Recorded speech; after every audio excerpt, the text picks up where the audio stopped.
isn't really the right word. More that it flows through my bloodstream. Where once was red is now only blue. Blue and white, Leicester City, that's my team, and that's where I grew up, that's where my heart is. And yes, Leicester City through and through.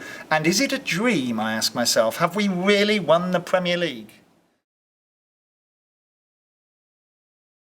In the 1600s, Samuel Pepys was writing a diary. Now, I'd already been a Leicester fan for 200 years before then, shortly after the Battle of Bosworth when I became a Leicester fan. And that was in 1458. Mr. Kersley could know, ask him. Nobody does it half as good as you. Come and we'll come and we'll. Come and we'll come and we'll. Come and we'll, you're the best.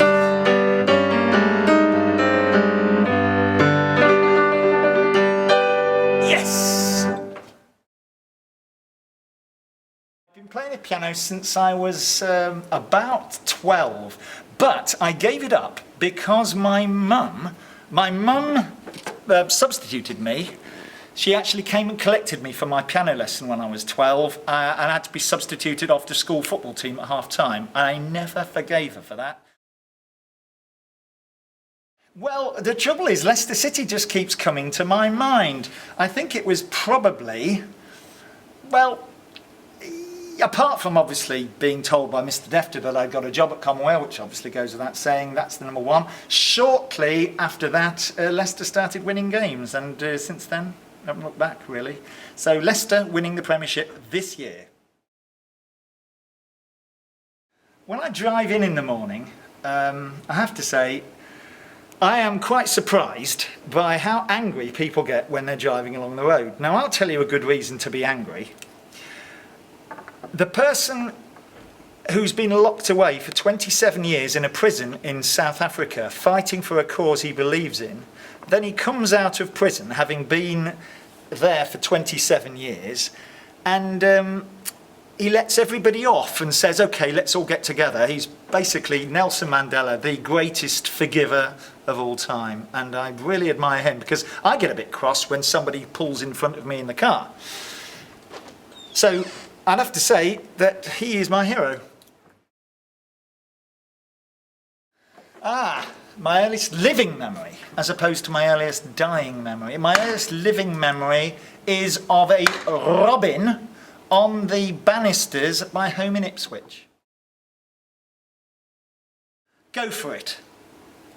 I've heard people say in life that you know, you don't regret the things you do so much as the things you don't do.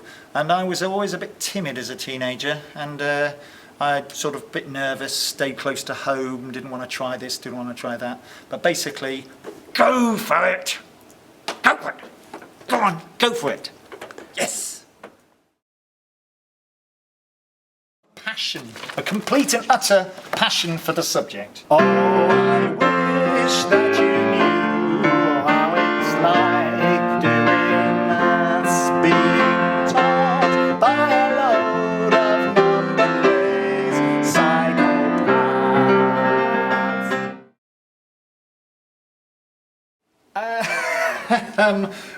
Well, I've ruined all these, so yes, I do, I suppose. But I wasn't ready for that. I will probably be in a classroom teaching maths. The idea of retirement and sitting at home, not being able to play with numbers, and I'm being forced to talk to people and enjoy myself. No, in 30 years' time, my relaxed state of mind will be teaching maths to an empty classroom, probably, because all of you will have passed by then. No, I didn't. Commonwealth 6 is the students that make it up. Let's face it, we could have this fantastic building, and if there was nobody here, it would be dull. And it would not be, well, apart from anything else, I wouldn't have a job. But the fact of the matter is, it's the great students that make this place up, that make it what it is. And I think it's a fantastic place to be, great students to work with. Some of the staff are okay, but don't let them Shh.